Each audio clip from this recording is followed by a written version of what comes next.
Hey everybody, it's episode 360 of PodQuest. Hey. It's Wednesday, July 7th, 2021. I am Chris, with me is Droo. We've come full circle. Huh? 360. It's full circle. Oh, hey. There you go. Walnut, Hi, I'm here. how you guys doing? Pretty good. Not too bad. Not too bad. Drew over here making weird noises with a straw, it sounds like. Oh, yep.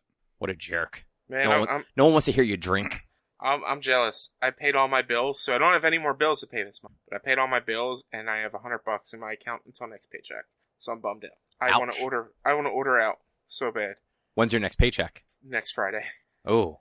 But I mean, I went food shopping, and I don't have any financial responsibilities until next Friday. Oh, that's good. Yeah, so you actually have, you don't have to buy food. You have all the food you need. Yeah, I went food shopping and everything. I got everything done.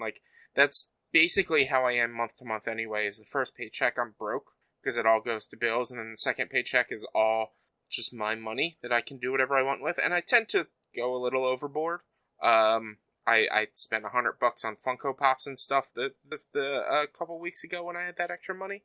But yeah, so it's what I'm used to. And having had gone food shopping, I have tons of extra food in the house, so I can get by. Yeah, it's just cooking sucks. Ordering out is so much better.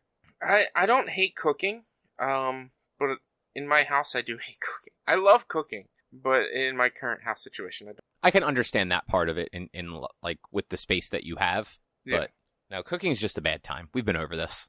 Yeah, we have. Especially in this weather, it's fucking 3 million degrees outside. I will grill 9 out of 10 times in the summer. I will grill because it will be cheaper to grill than it will be to cook in my house.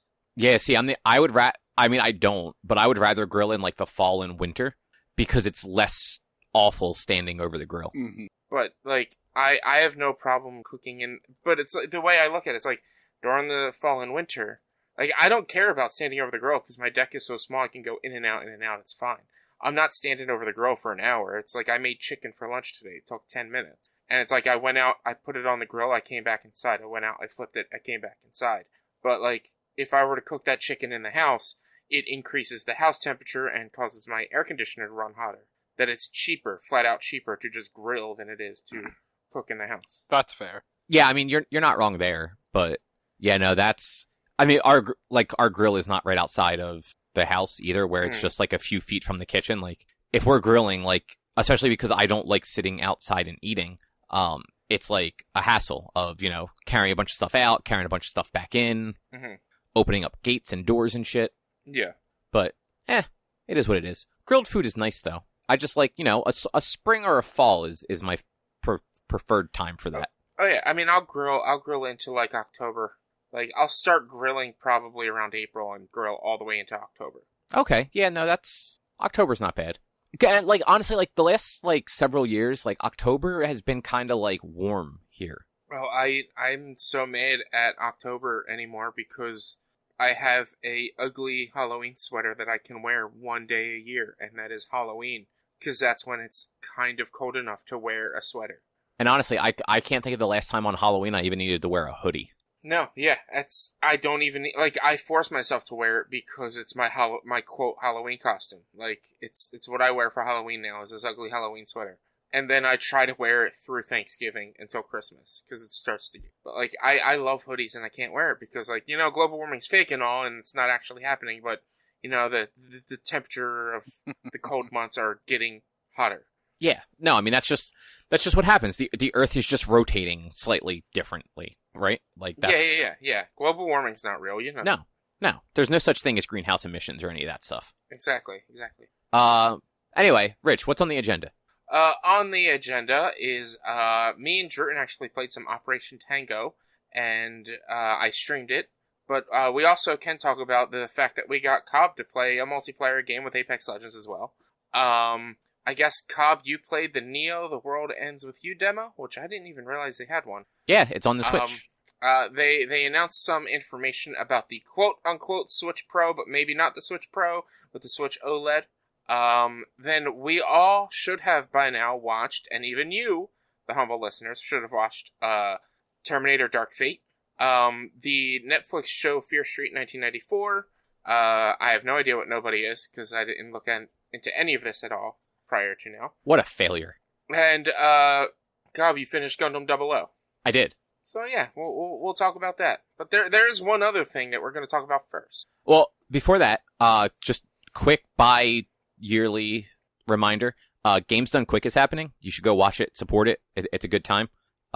Rich, there was actually a run that you probably would have liked last night. It was Resident Evil 7. It was a race.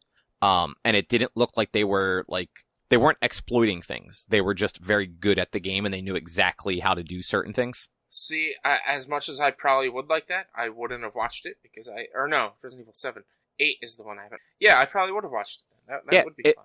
It'll be on their YouTube eventually. And I watched like the first like 15, 20 minutes of it and like, it was super cool. Like, cause you basically got to watch it they were almost synced up, like to a certain point. And then right after the dinner table scene, they both went to do something. The one person like basically hit a wall and it gave the other person like a 2-second advantage for a little while.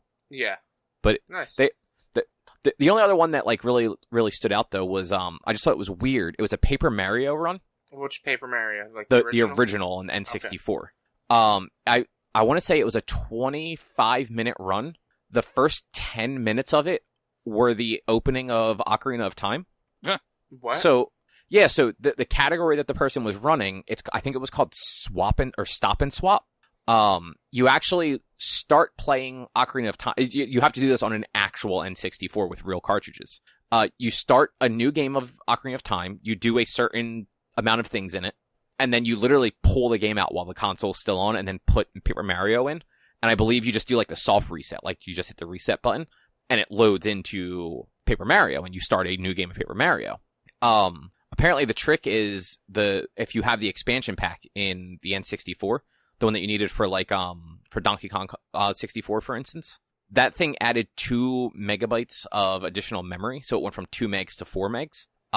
Games like Ocarina of Time and Paper Mario, even though they were later games, didn't use that extra 2 megs of memory. So Ocarina of Time fills up its bit of memory, and then Paper Mario just fills up its own. And since you're just soft resetting, the console doesn't clear it. So there's just something about the code from Ocarina of Time that causes like Paper Mario to like do a weird thing. And if you hit a spot the right way, the game hard crashes, and then when you load it back up, it just rolls credits. Oh, wow. Yeah, it's one of those, like, super weird speedrun things where it's a bunch of super technical things you have to do, like, just right, like, pixel perfect, and if you do, that happens. Yeah, that's stupid. I saw a Kotaku article this morning. Somebody was doing a speedrun of Nintendogs, and they were getting messed up because their dog was not being a good boy. And was not doing the actual, like, competition that they were, like, wasn't going through one of the obstacles. Yeah. Even though they were commanding it to. That sounds about right. Yeah, I forgot there was a Nintendogs one. I think it was, like, an overnight one. Like, it happened, like, either, like, late night or early morning. It was, like, 5 o'clock in the morning. Yeah, something like that. Some of the best games are at, like, those, like, awful hours, and it's a real bummer. Yeah. Because, like, it's, like, it's the super weird ones that, like, usually aren't very long. It's, like, the 15 to 30-minute runs where it's just something super weird and obscure. But, yeah, you know, it's a good time. It started on Sunday. It goes till Saturday night, Sunday morning. So, you know, by the time this releases, there'll still be another, like, 2.5, 3 days of speedruns to watch, plus all their VOD and everything. And, you know, they're raising money for Doctors Without Borders. Yeah, it's needed. Yeah. But anyway, that out of the way. So, Rich, I'm sure this is the most exciting thing you have ever heard. Sony is going to have a state of play tomorrow, Thursday, July 8th, 2021, where they're going to do a deep dive on the next big Xbox Game Studio game, Deathloop. This is my dream. Like, you guys know how much I want Deathloop and how much I want this game to succeed. That, like, I am so happy to have a dedicated 20 minutes to Deathloop, which I think they've already done once before. I think it's been twice. I don't know. From what I heard, it's about 9 minutes of Deathloop, this 30-minute video on Thursday. That's still a lot of Deathloop, Oh, considering it how is. many times they've already shown off For Deathloop. sure. Yeah, I'm gonna say that's 8 minutes too long. Like, a minute on Deathloop is fine. 9 minutes on Deathloop after having spent the last 3 years on fucking Deathloop, I don't need it anymore. Mm-hmm. It's a bummer, too, because, like, I feel like that game, like, people are not going to want that game because of how much Sony is shoving it down people's throats with every, like, that's not what people want to see. They want to see, like, something for God of War or something for Horizon or just any of their other first-party studios. Yeah. People were excited for Deathloop a year ago. It's been delayed twice. Nobody wants to see it anymore. They just want to fucking play it at this point. Look, I sarcastically say, you know, how much I want the game to succeed. But, like, legitimately, I do want this game to be good for how much they're hyping this. It better be good, because if not, people will riot. Like, and I don't condone the rioting. I don't condone all the shit people are going to say if this game is bad. But, like, you kind of bring it upon yourself when you shove this game down people's throats this much. Yeah. If it's bad. Yeah. And I think what sucks there, too, is it's one of those things where Sony fanboys, because it's going to be a Sony exclusive at least for a while, are the ones that would be the most vocal and shitty about it and blame it on Xbox. Mm-hmm. Like, it's Xbox's fault that the game that Bethesda developed prior to them buying them wasn't good. Yeah. But also, like, everything I've been hearing from, like, media and stuff like that have previewed the game, like, apparently it's really good. Yeah, so. I mean, we'll kind of just have to wait and see. Who knows? Like, I haven't been able to play it. There's no demos for it. Like, I'm sure there have been, like, some, like, press event things for it or whatever that they do right now during COVID, but, like, we don't know until we get to play it. Yeah, which I think, I didn't bother to look because I actually don't care all that much, but I think it's still scheduled for, like, September. That'll be delayed again. I mean, honestly, part of me thinks it might, and that at some point between, like, it being delayed again and when it comes out, they'll do another deep dive. That's my dream. Dream. It would actually be very funny. What they're gonna do is they're gonna announce a live action Deathloop series. And then shortly thereafter an animated series. Honestly, I'd be down for that. Like, the concept of the game sounds way more interesting than playing it for me. Mm-hmm. So, like, yeah, I'd be totally up for that. As long as they get Jason Statham, sure, I'll be down for it. I feel like this is a role that Jason Statham would be good at. I know nothing about the game besides it being a Deathloop, but I feel Jason Statham would. Yeah, you know, like, honestly, like, for whatever reason, in my head, it's Denzel Washington's son that was in Tenet. Like, that, he just seems like that, mostly because of his role in Tenet. Like, okay. I don't know enough about Deathloop, but, like, the little bit I've seen, like, that just seems like the guy. Like, it seems like he would be almost the same character. Yeah, could be. I never watched Tenet, so I don't know. It's fine. Yeah, that's what I hear. But anyway, Deathloop out of the way. How was Operation Tango? Whiskey Tango. I seriously, every time I posted about it on, like, Instagram, Twitter, whatever, I still, to this day, want to call it Whiskey Tango. Like, I don't know why. Like, well, there was that really famous Tina Fey and Margot Robbie movie, Whiskey Tango Foxtrot. I don't remember it. Honestly, I don't even know if it was popular. I've never seen it. I want to say it was on, like, Hulu, so it was constantly showing up on, like, movies on Hulu. Makes sense. But I had a blast playing the game. What about you, Drew? Same. It was really fun. Yeah, we alternated each one and flopped out who's the hacker, who's the actual spy, right? Yeah. Yeah. Or the field agent. And so, like, we played four maps, four levels. I thought we only because played 3. Actually, you know, yeah, you're right. We only played 3. We did 3 because it was I was the field agent twice and you were the hacker. Yeah. Twice. I don't know what you saw in that first with the first level as a hacker, but going into that second level, never having been a hacker before, there was so much. Oh, well, I mean, having the experience then playing the third level as the hacker, it seems like every level, the way the hacking stuff is different. Okay, yeah, because, like, in level 2, I had it just, like, it loads up, you go into the building, and you have a bunch of different floors. And then you have to pick the floors, and you have a bunch of different things that you can open up.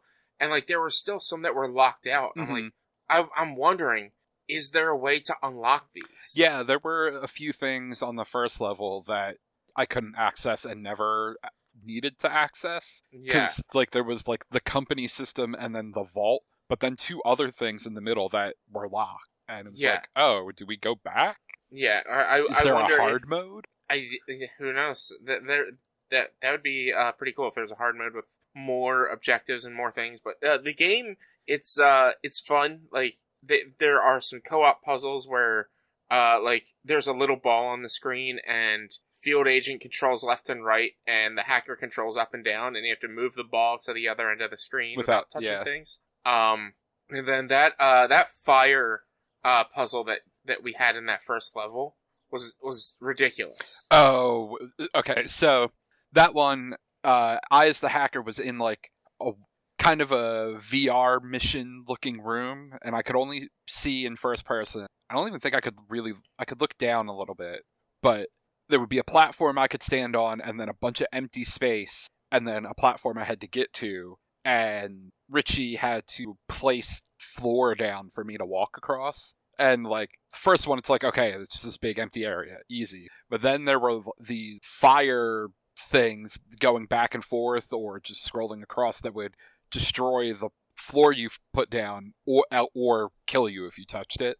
So you had to figure out the timing on when to place the things so I could go and they destroy the things behind me so then he could put more things in front of me but not run into the thing. It was pretty cool. Yeah, that was a really cool part. Like, I wasn't expecting that, and that probably took us the longest to figure out. Yeah. With the exception of the train, because the code that it was supposed to show me wasn't popping up right away. Oh, is that what was happening? Yeah, so like the code that was supposed to pop up, and you can go back and watch my stream, it's both on YouTube and still on VOD. The code that's supposed to pop up pops up on top of where you put the key in. But it was just showing like key port or whatever, like whatever the thing is called.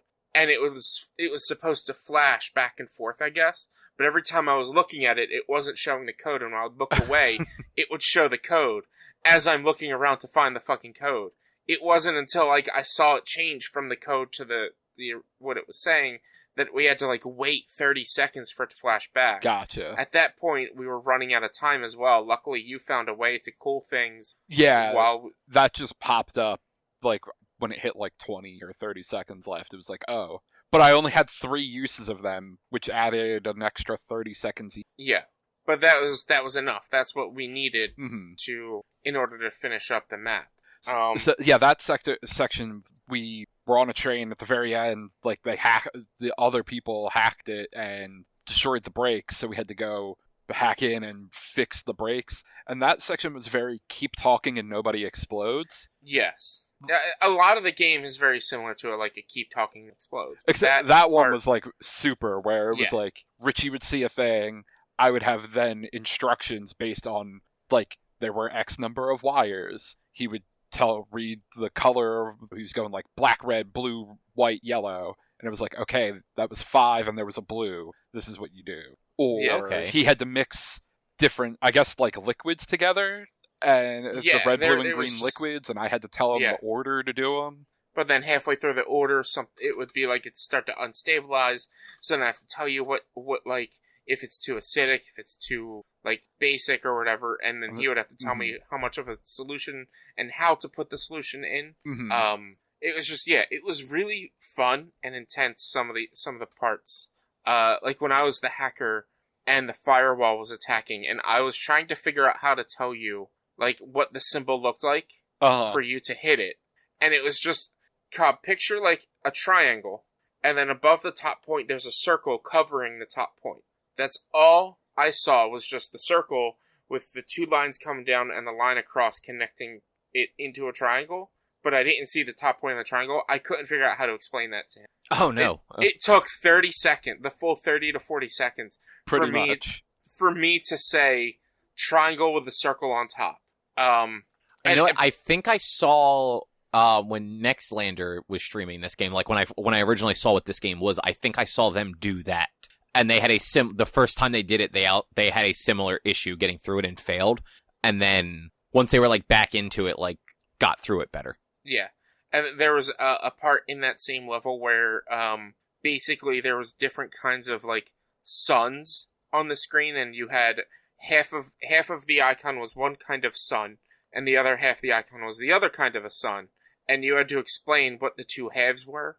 And that took us quite a while to actually say, like, for me to translate to Droo, like, well, all the parts are touching the inner circle, and it's all filled in, and this is the coordinates or the locations that the the bumps are at, and because I was the field agent on that one, and there were like 16 like server racks basically, or yeah, maybe it was 16. It was 12 or 16, with them being like sets of 4 back to back, and so I could at best see like 8 symbols at a time, and would have to like run around to the other side. Might have even been like 20, and I would have to run around the different ones and then get close enough to be able to see the symbols on the different ones. He's trying to explain it to me, and the things are also like very similar. Yeah. It was just, and I could see how many different ones there were. Like on the screen behind what I was looking at, just showed all the different kinds of halves of suns. Oh, on each, okay. Like so, like I could see there was a lot. And so, like, I was trying to be as specific as possible, because it would have taken forever if I wasn't. But that is definitely a game I wouldn't mind playing again, especially playing on stream. I feel like that would have been really fun to watch. Yeah. I haven't looked at my analytics to see if anyone's actually really watched it, or anything since the stream. But it's definitely a fun game. I'm glad I got it, and I don't know how much it's worth now, but I feel like it'd probably be worth the price. I think it's like $15-20. I'm not sure though. I'm gonna check. But yeah, it's super fun. Yeah, and it's also crossplay available right away, right off the bat. Crossplay, like you just you give your whoever you're playing with a code, and you can play together. So it doesn't matter if you're Xbox or if you're PC, you can all play together. Oh, that's cool. Yeah. How long did you guys end up playing? A little over an hour. Hour and a half. Okay. 1 hour, 31 minutes, and 20 minutes. No, that's Apex. An hour and 24 minutes, actually. And on YouTube, at least, they don't have any. Man, you need to get better viewership. Yeah, I mean, I don't really promote my YouTube that much. It's just, I'm hoping that just gets natural follows based on my Twitch channel right now, because I don't have any videos besides just the VOD, so I don't really push for people to watch that. That's fair. You also have to finish filling out your Twitch, too. Yeah, I have to set up a profile image and stuff, and fix my description on Twitch. So. Yeah, you need to put in the time to get that streaming career going. I mean, I put in the time. I mean, you play games. I will give you that. Like you stream a lot, but you know what I mean. You got to put in like the behind the scenes time. Yeah, I know. It's mostly waiting on the PC to get that behind us. And it looks like Operation Tango is $20. So yeah, that's not bad still. I think it's worth it, especially since it seems like there is a lot of variation to the puzzles. Oh yeah. So nothing we saw was the same across any of the 3 levels. Yeah, I think even when we failed one part 3 times, the code was different each time. Mm-hmm. Yeah. So it's like it's like a roguelike. Yeah, so it will there will be replayability, even though like the map itself might be boring. You might be easy. The puzzles and things that you have to work together to figure out are going to change, and it's not drastically, but they're going to change enough to make it feel fresh each time you play. Mm-hmm. But we also on that stream, Cobb, we played some Apex Legends. Cobb, it's your first time playing Apex Legends? No, you keep saying in 3 years. Yeah, because I was gonna say when we were playing on Saturday or Sunday, whatever day it was. You also thought it was my first time playing, and I had played at least 6 games prior. Thank you very much. No, I didn't know. I knew it wasn't your first time playing, but I didn't realize Apex was that young. I thought Apex was older. I thought it came out in like 2017, 2016, 2017. No, that's when the Battle Royales kind of took off, because that was like your PUBG, your Fortnite and stuff. That's around when those started getting popular. Yeah. So like that's when I kept saying like first time, and like I thought it was like I thought the game was a lot older than it actually is. Yeah, it happens. Yeah. But I think we had a good time. We made a decent team. I mean, we were very bad. Look, it was my first time back playing in about a year. It's your first time playing in about 2 years, 3 years. And so, Droo just did a bad job carrying us. Yeah. I mean, I blame him entirely. Exactly. But look, when you left, we played it like 1 or 2 matches of duos, and we did pretty decently in the duos. I got 4 kills at one point. Nice. I actually got a sniper rifle. I got a loadout that I could use, and I was doing pretty damn good. So it's just for me, I just wasn't getting the guns that like I like or could use best. Yeah, and like, I don't know the guns, so it was a lot of just trial and error. And I am generally, like, I'm bad at telling when somebody is an enemy when it's, like, when they haven't started shooting yet. Mm-hmm. So, like, there were a lot of times where, like, I just didn't know who somebody was until, like, I realized that they didn't have, like, a name over their head. I feel like it might help you, at least for a while, to play as Bloodhound if you were to play it again, because he can set out a sonar to find enemies around you and track them, and it might help if you can, like, see, like, a red circle, or not red circle, like, a red outline around you, the enemies or whatever, for a few moments to know that they're enemies. I mean, to be fair, like, I'd still be bad. Like, I am not good at multiplayer shooters. Like, Halo was the only one I was ever kind of good at. I just don't have that, like, twitchy, like, run and gun-ness. Because it's just not something I ever really do. So, like, I've never really, like, developed it. Yeah. I've always thought Apex was fun, though. Like, it's one of those games where, like, even a long match is, like, 20 minutes-ish. Yeah. So, like, it's really, it's easy to get in and out of, and it's got a player base where you're not sitting in a lobby for 15 minutes trying to get a game going. Like, you basically, as soon as you're ready, like, you're in a game. Yeah. I forgot that they did duos. Do they have solos as well, or is it just... No, they've dabbled with solo before. Like, I'm pretty sure there was a limited run solo mode at one point, but right now it just had the duos and trio. Yeah, okay. Because, like, if that game had solos, I'd be 100% more willing to play it. Because, like, not all the time me and you, or me, you, and somebody else could, like, get the time together to play that game, and I don't really like playing with people I don't know, and I'm definitely not going to be playing with people I don't know while on stream. So, like, that's fair. And I feel like that's a game that I'm really only going to be playing on stream. I'm probably not going to play it just sitting around trying to just play games myself. I mean, I'm almost always willing to play that. Yeah. It's like, for me, that's a weekend game too. It's not like for during the week. I don't want to get all ramped up playing Apex Legends on a Tuesday and then have to go to bed to go to work. I'd rather get ramped up on, like, a Saturday morning or... Yeah, and that's the sort of game that makes sense. Like, you don't want to necessarily play that at, like, 9 o'clock at night on, like, a Tuesday. I will say, when I was done, I had the worst fucking headache. Oof. Yeah. I've mentioned it before, like, wearing headphones is just super uncomfortable for me. Okay. And the earbuds I had were what was causing feedback, so I had to go get headphones and wear them. And yeah, by the time I was done, I had a bad headache for like 2 or so hours afterwards. Oh, that sucks. Yeah. I wonder what was causing the feedback with your headphones. So it is an older like earbud set that's like, they're probably just old and the cables are probably a little messed up because, like, I haven't used them in over a year other than, like, as headphones. Like, I plug them into my laptop sometimes at clients if I need to listen to something. But, like, I haven't actually used them for, like, a microphone since before I got my current phone. Because my last phone didn't have a headphone jack either, so... Okay. Yeah. So, they're probably just old. Like, I have the headphones I'm wearing now, which, like, as we're recording, I kind of, like, take them off my head and, like, put them back on every so often just to, like, relieve pressure. But, when you're playing a game, it's not as easy, so... Should spend $100 and get those 3D headphones that I got. No, thank you. They're super comfortable, and I think they'd really help.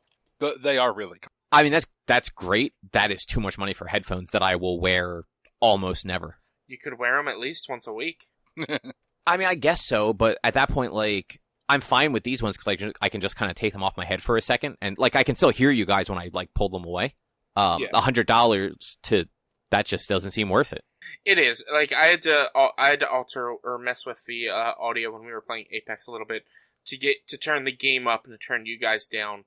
Because at one point, like, us talking was way louder than the game, so I had to mess with the audio. And, like, luckily on the headphones, on the headset, it's just a button press. It's like, all right, rebalance the volume, and I can turn down the voice chat and turn up the... So I mean, that's what these are like. Like, the headset I have on right now, like, it's wired with nice. So I don't have to worry about, like, dongles and stuff like that. But it's got a switch on it to turn it on. I don't understand the difference because I never really read the instructions, but there's, like, a PS4 and an Xbox One setting on here that either way, it's just fucking headphones, so I'm not really sure what the difference there is. Weird. Yeah.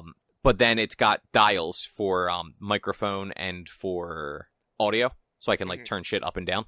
But yeah, I mean they were like $30 headphones, which is still more than I would normally spend on headphones. Look, I get it, because I generally don't spend a lot of money on headphones myself. Like, if I'm trying to get something to listen to music or just connect to my phone with, I refuse to spend more than like $25-30. But like, when it comes to something gaming that I knew I'd probably use quite often, I was like, this is worth it. Oh yeah, no, like for you who plays games with people, well, like for both of you, 100% makes sense. Mm-hmm. Like that was the first time I've ever played a game with a headset on. Mm-hmm. At least that I can remember. I honestly can't remember another time where I ever had a headset on while playing a video game.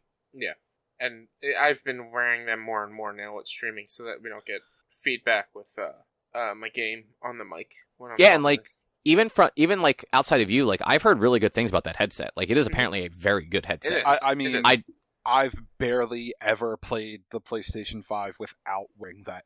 Like, even when playing, like, Control, I was mostly playing it wearing the headset. Yeah. Isn't that, like, what they recommend for that, too? Because it's got, like, the 3D audio and everything? Yeah. Yeah. I don't know. I'm not, like, an audiophile, so, like, as long as I can hear it, like, my biggest gripe in general is, like, DVDs and Blu-rays do not have a standardized sound mixing to them.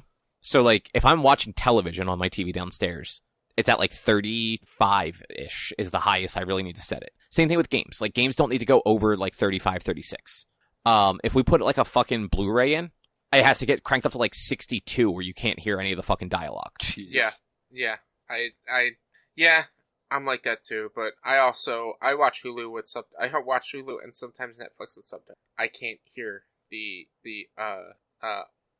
vocal tracks. Yeah, that's how Blu-rays and stuff are. Like, and like I've tried it in multiple devices. It's just, it is the actual discs. Like, especially for older movies that were just like released on Blu-ray, there was nothing done to them. Mm-hmm. Like the audio mixing is just not good on a lot of them. Yeah. Yeah. But, you know. And for gaming, wearing the headset, especially when we're playing something like Apex, like, I can tell where shots are coming from just based on the audio. Yeah. Right. It's like, oh, and like your normal headset does not do that. No. It's like, oh, that shot was way off to our right. Yeah, like and there were times, and this is when I realized that I had to alter the balance. There were times that Droo was like, "Oh, I can hear gunfire," and I'm like, "I can't." Oh, you know what? My game's probably too low, and the vocals is too loud. Mm-hmm. So this is totally unrelated, but for my birthday, I got one of those giant fucking water bottles that like fits like a gallon of water. Uh-huh. Mm-hmm. It's really hard to drink a gallon of water In a day? Yeah. No, it's not. It's not like. Well, I mean, get good. I Bob. actually, I struggle with it right now. But when I like worked in an office, I got up like every hour to hour and a half with a 750 milliliter bottle, and I would drink that every hour to hour and a half, and all of it during my lunch hour. So I would get to a gallon pretty easily. Yeah, no, I don't drink that much liquid. So like just looking at the bottle right now, I had it filled. It is at about 60 ounces of water left from 128. I mean, you had a little over a half gallon so far. Yeah, and that's from like 8 o'clock this morning. See, I wouldn't like that because the water gets room temperature, and I drink room temperature water all day. I prefer cold water. Like, I mean, I prefer cold water, but I don't down a cup of water in 5 minutes. So like by the time it's finished, it's room temperature anyway.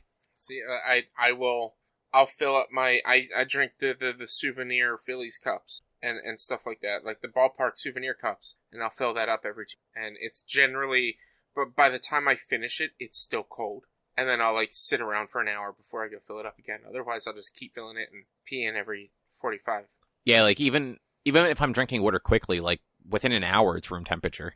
So, and like I got this because like I knew I wasn't drinking enough water because I was just I'd be sitting upstairs for work and like I finished like the cup I had, which was like 2 actual cups of water, like so 16 ounces. But I wouldn't go downstairs and get another one until like lunchtime, and then I'd basically drink that one till dinner time. And so like by the time I had dinner, like I'd had maybe 3.5 to 4 cups of water. But now like just having all of the water next to me, it's like, oh right, there's water here. I can drink this. Yeah. Anyway, I played the demo for Neo, The World Ends With You. I I forgot that they were doing a demo. I don't even remember them announcing they're going to be a demo. Yeah, I actually forgot about it too until I actually downloaded it the same day that I downloaded the Monster Hunter demo. So what was that, like last week or the week before? 2 weeks ago, yeah. And it was just one of those, like, I happened to see it while I was on the eShop. I'm like, oh, I was always interested in the first one, but never played it.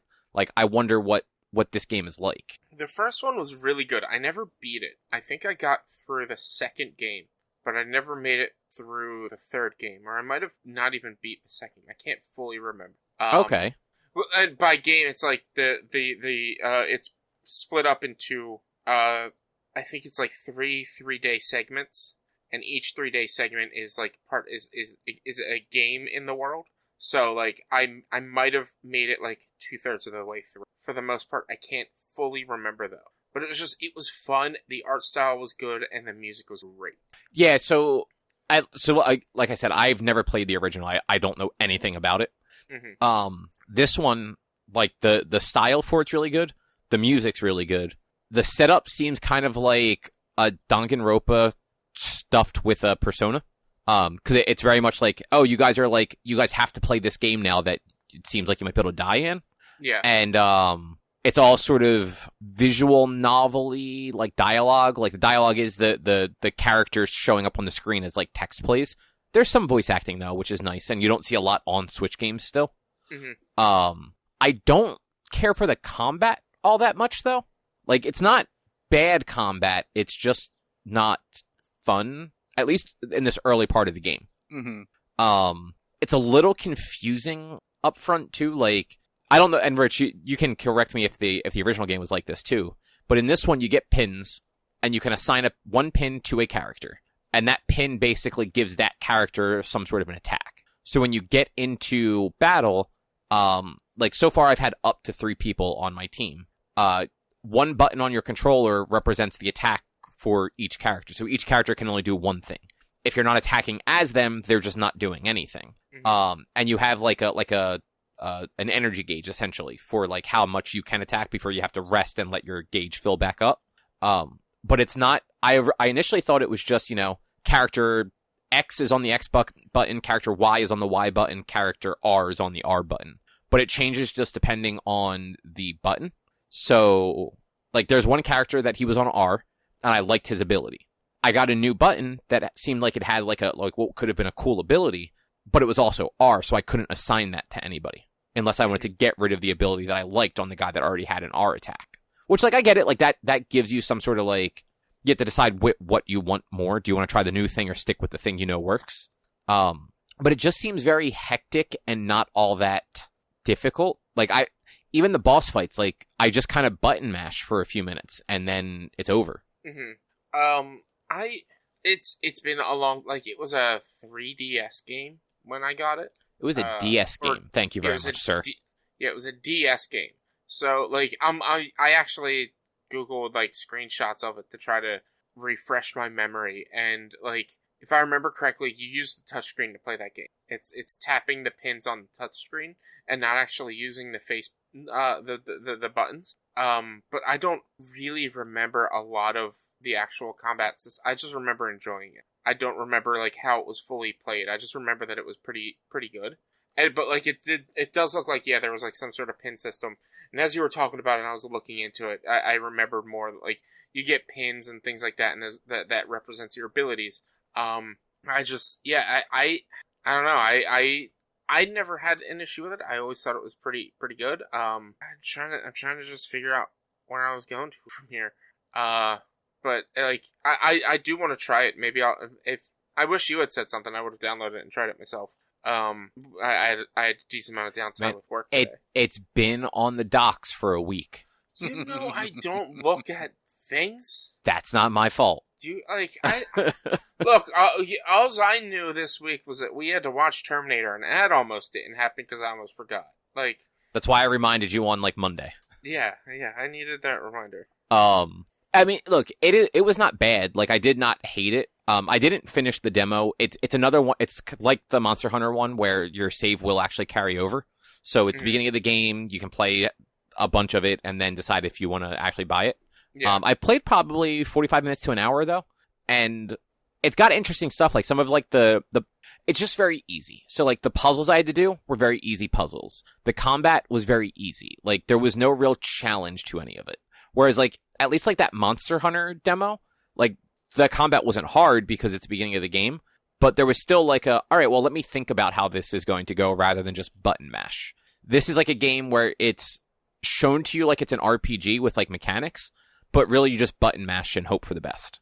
Mm-hmm. Because like it even tells you like when you get into your first combat, like, oh yeah, and you can hit this button to dodge with the last character that attacked. And it's like I've yet to ever have to dodge because you only control the character that attacks. Yeah. So if I like attack with one character, I can move that character around the area, and then as soon as I attack with a different character, I start moving that character around. Mm-hmm. So it's it's very chaotic. And it didn't really have anything like combat wise that really appealed to me, but like the style and everything else was interesting. I do remember, like, the further I got into the game, the harder it gets, because your level determines the difficulty of the game.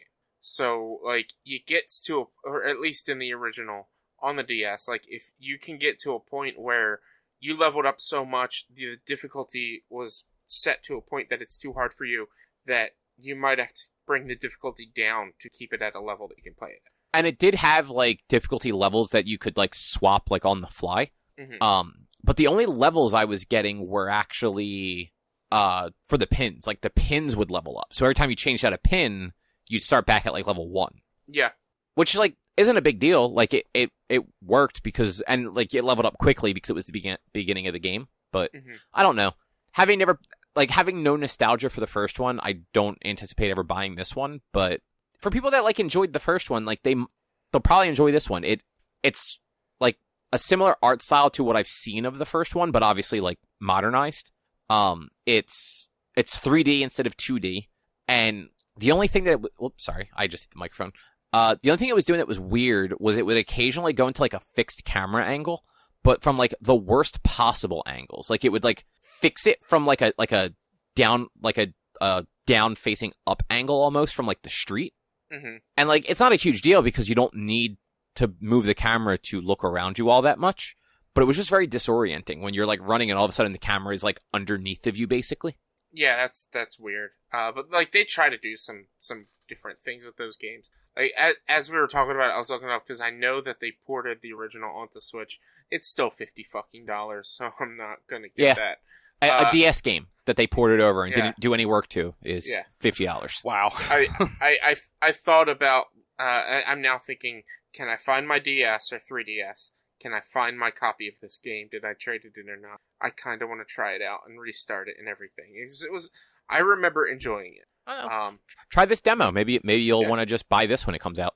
Yeah, I might give this demo a shot. There's so much that I want to get right now. Like, I'm really tempted on getting Monster Hunter Stories 2. It comes out tomorrow, but I don't. Oh well, know is that tomorrow already? Yeah, but I don't know if I want to get it. Like, do it.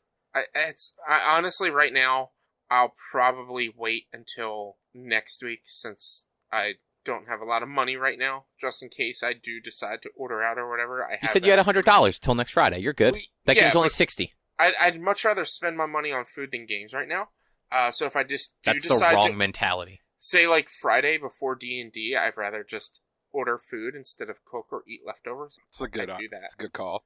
Yeah, like I'll probably get it. I have more money than what's in my bank account, but it's in cash and it's just sitting in my wallet, and I'm like, I'm not going to spend that right now. I mean that is also the responsible thing to do. Yeah, I'm trying to be a little bit of an adult. I have a lot of new bills right now because I bought a lot of adult things that like kind of need to pay that stuff back before I start spending with it. You also bought a PC that you won't get for another month. Well, yeah, I mean that's part of the adult things. Like I've got the PC and I spent over my credit limit at Home Depot on my Home Depot credit card buying a vacuum, a lawnmower, and a weed. So I need to that credit card was at 0 and is now over, but I just paid $100 on it, so it's like $40 under the credit limit now. Because but it's all stuff I needed, so I kind of just had to do it. I feel like you bought very expensive things too. I mean, yeah, but they should last me it's not really the most expensive was a lawnmower, and that was. I would hope so. That Dude, was I don't know. Vacuums can be fucking expensive. Oh, you're not wrong. My vacuum was I think it was like 160 for the vacuum, about 200 for the weed whacker, and 350. Holy shit, that much for a weed whacker? Damn. But it's got replaceable head, so it's like I can take off the weed whacker and put on an edger or different attachments to it. It also came with a battery and a charger, and both my weed whacker and lawnmower are the same brand, same battery type. Both came with batteries. And last year I bought a leaf blower of the same brand, same battery type. So now I have 4 40-volt batteries. Or not 4, 3 40-volt batteries to use on my lawn equipment. So I should never lose charge. I should be able to always do it in one go. Yeah, which, we don't have the same stuff, but, like, I've got battery-powered stuff, too, and, like, it's great. Like, the weed whacker and the blower use the same batteries, and the lawnmower and the, like, hedge trimmer use the same batteries, and the mower actually came with 2 batteries. Like, it's got like its big primary and then like a smaller like backup in case the big one dies. Yeah, it's they both go in at the same time. Yeah, my lawnmower came with one bigger battery, but still 40-volt that can work in my other batteries. So it's like it's a 40-volt, but it's like 6 megawatt hours or something like that, whereas the other ones are 4 megawatt hours at 40 volts. So like. It's just a bigger 40-volt battery. But I can put one of the other smaller ones in the lawnmower as well. So if the bigger one dies while I'm mowing, I can swap those out and just use the smaller one to finish up. It was worth the money. It's just I had to spend it, and I'm just mad at myself because that credit card was 0. I had just paid it off like a few months ago. Yeah, that does suck. And I ended up having to use it again. And on top of that, I had to get a new HVAC system. And I bought a PC. And now there's more work I need to do to the house. I'm like, I hate. Should have held off on that PC so you get your house shit under control. I honestly, I need the PC though. It sucks. Like, as much as I didn't want to spend that much money on a PC, I need the PC, and so now I don't need a new PC for now. You don't need the PC. You want the PC. Those are different. This is true.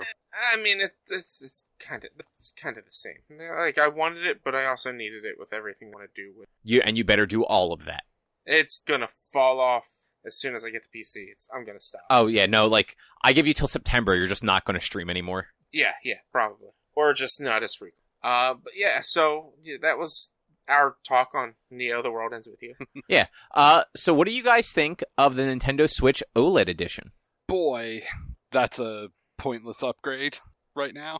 Yeah, I mean, like, I thought about getting it, probably not just because You 1,000% should not. I mean, I like the idea of the more storage, but I already have a decent storage card in my Switch as it is.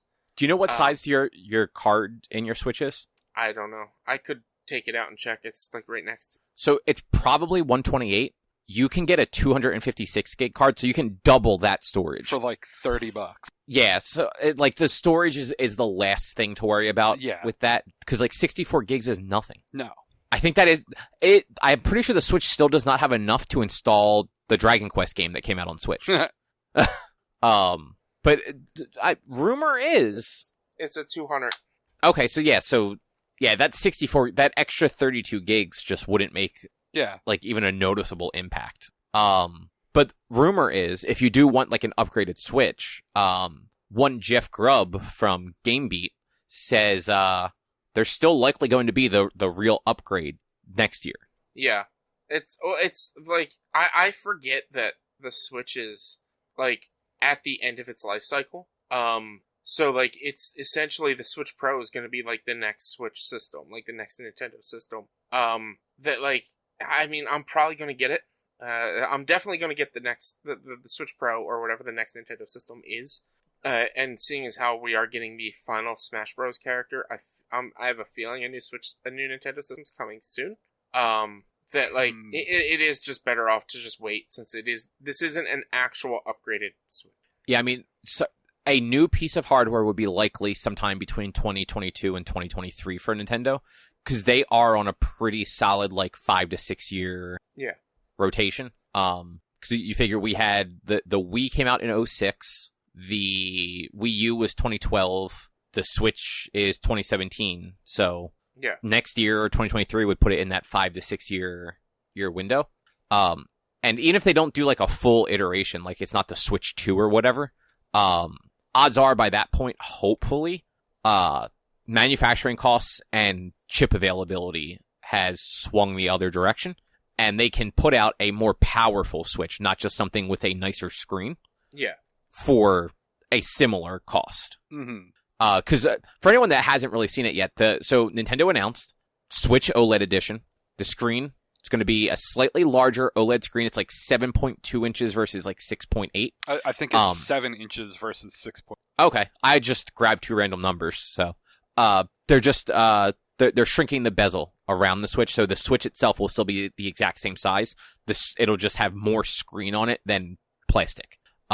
It is still, and Drew, I believe you actually confirmed this, right? It's still only a 720p resolution. Yep.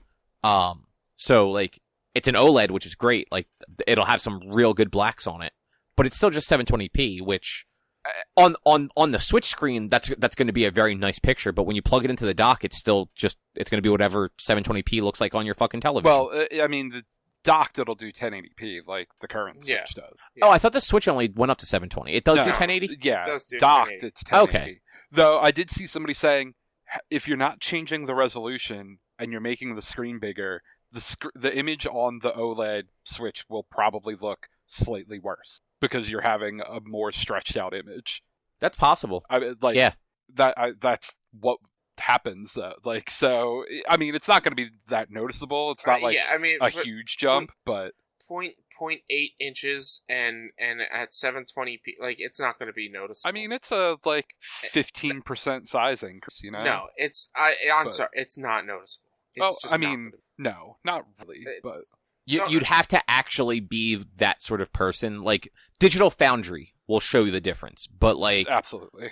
I don't see the difference when you show me something that's in performance mode versus graphics mode on like the new consoles. Like I'm not going to notice if the 0.8 inch difference in screen makes the image look slightly worse. Yeah.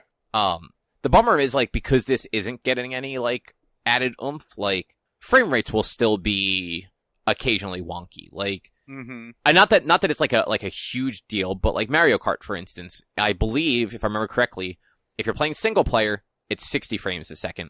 If you play multiplayer, it's immediately locked at 30. And like, that's a bummer. And I feel like slightly better hardware, they could probably fix some of that. Or just the games that have very bad, like, dips in frame rate. But it is what it is. They're also adding a better kickstand, so rather than that flimsy little bookmark thing on the back, it's going to stretch the entire back of it. Which, you know what? I like that. I hate the kickstand on the Switch. Like, oh yeah, that thing is useless. Yeah. I've used it, and I do use it when I'm, like, away from the house and playing games on the Switch. But, like I'll put it down on a table and use it, but, like, I feel like things are just gonna snap off. That this kickstand that reaches across the bottom of it, like, it is just much better. It might just be as flimsy, but it's longer, so it feels like maybe it distributes the weight better. Yeah, well, that's the thing. It's going to distribute the weight better. Yeah. But, like, I bought this, like, little Nintendo, like, travel charger thing that's, like, a little stand for it. And I use that if I have to go anywhere with the Switch, because, like, it's pocket-sized. And, like, the Switch will sit into it and actually click in, like, because it's got the USB-C port on the bottom. Yeah. But, like, I can control how much of a tilt it has, and it's, like, sturdy. Yeah, which I think... I'd have to look back, but I think this new kickstand does have, like, you can adjust its actual angle. It's not just set to a certain angle. Yeah, and any better kickstand is good. It's also got double the storage, 64 gigs. You know, because that's enough. And actually, this is neat. They're adding a LAN port to the dock. I thought the dock already had one. Nope. It's got HDMI and like 2 or 3 USB ports. They haven't had an USBs. Ethernet port on a system since ever. They had an attachment. Yeah, Nintendo's never had one built into it. Yeah. The Wii U had one. Nope. So for the Wii and the Wii U, they sold the USB adapter. I don't remember. I mean, to be fair, like a lot of consoles in like the mid 2000s didn't have them. Like the Xbox didn't. Oh no, I'm sorry, flip that. The Xbox didn't have wireless. You used to have to buy the wireless USB adapter for the Xbox. That's true. Yeah. It's like with the exception of the PlayStation, everything else is connected via Wi-Fi. Because I play PlayStation online more than anything else, that's what I want hardwired. But yeah, I mean, I wouldn't mind having my Switch hardwired. And if I had enough ports on my modem, I definitely would plug it in. Or if I had a LAN port, I would plug it in. But I'm sure I could probably just buy a dock with a LAN port now that they're going to have it available. Like, yes, they are going to be selling the dock. yeah. The only other kind of let's call it drawback.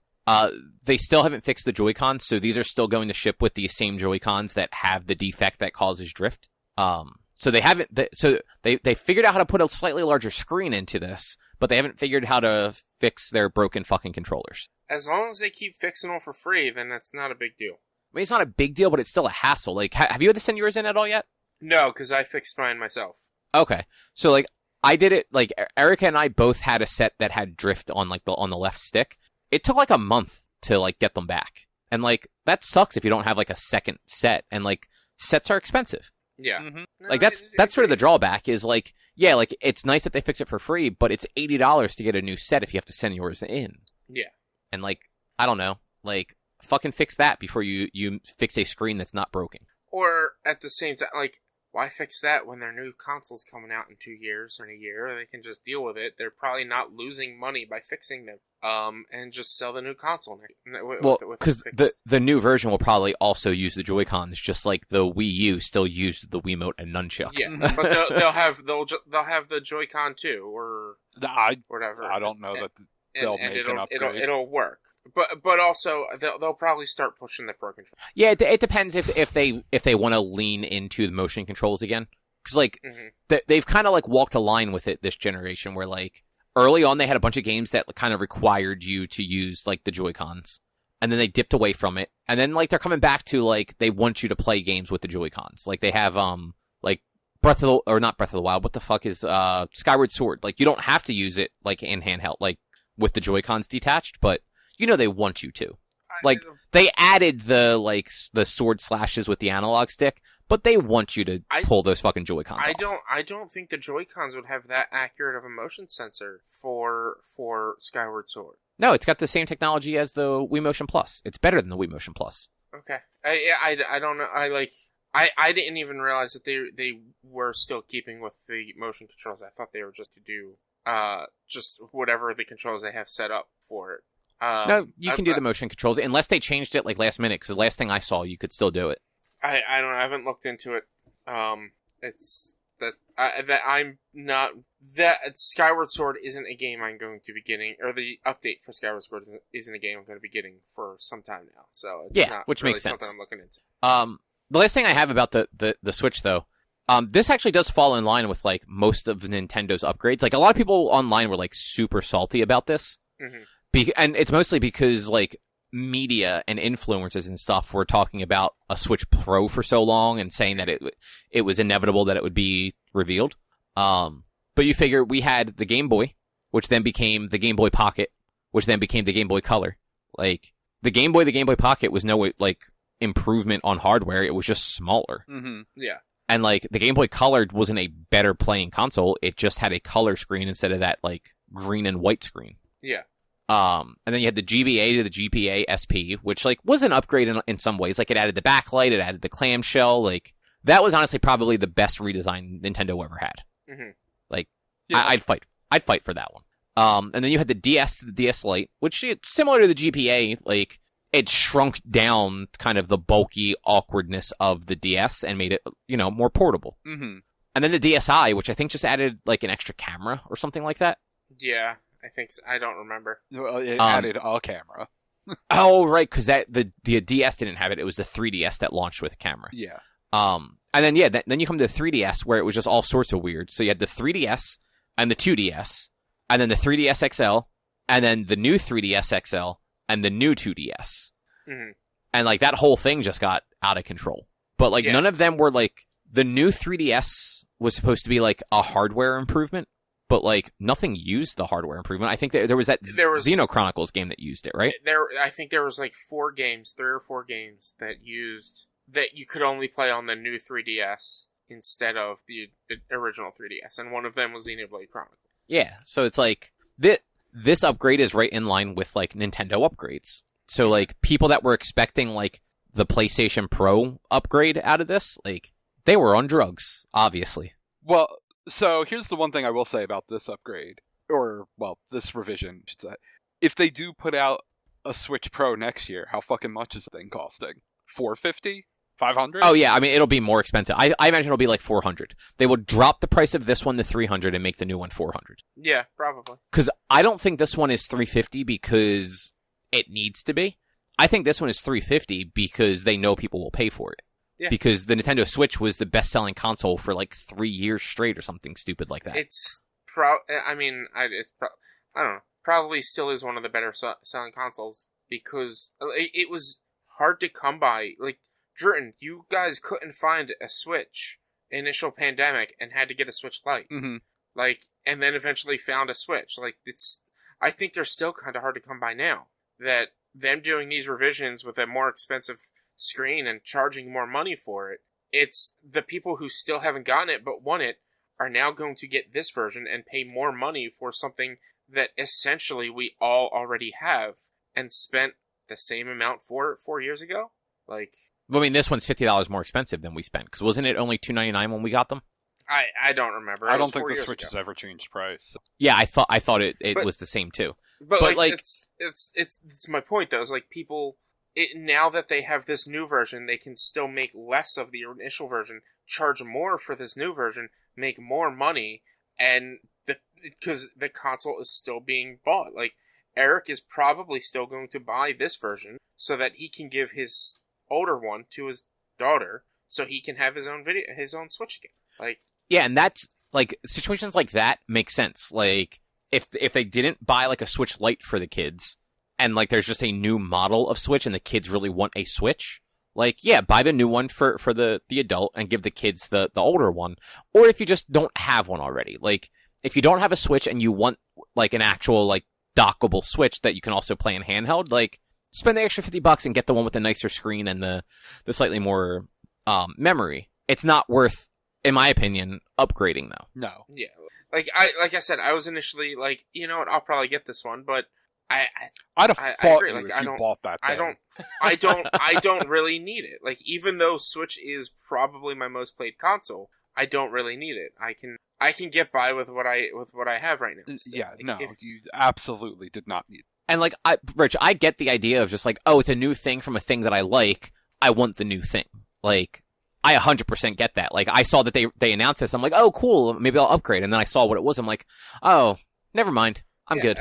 Like, if this were a legitimate Switch Pro, I definitely would have gotten it. But because this is just like, it's a slightly better screen, and I'm like, well, I mean, it's probably kind of the best screen I'd have in my house because I don't have a lot of.